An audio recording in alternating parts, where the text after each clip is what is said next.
জয় শ্রীকৃষ্ণ।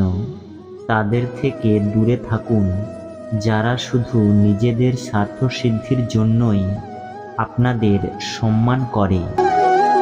একটি মানুষকে তখনই সম্মান করা হয় না যখন সে অন্য কাউকে সম্মান করে না। অন্যের কাছ থেকে ধার নেওয়া এবং অনুগ্রহ নেওয়ার অভ্যাস যার রয়েছে তিনি সবসময় মানসিক চাপের মধ্যে থাকেন।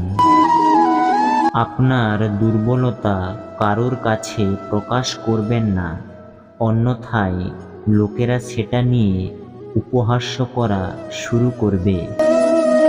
তাড়াহুড়ো করে কোনোদিন সিদ্ধান্ত নেবেন না, কারণ তাড়াহুড়ো করে নেওয়া সিদ্ধান্ত প্রায়ই ভুল হয়। আপনি যা পাননি তা পাওয়ার আকাঙ্ক্ষা অবশ্যই করবেন, তবে আপনি যা পেয়েছেন তা কখনোই অসম্মান করবেন না। সম্পর্কের মধ্যে প্রেমের প্রভাব তখনই শেষ হয় যখন একে অপরকে সম্মান করা বন্ধ হয়ে যায়।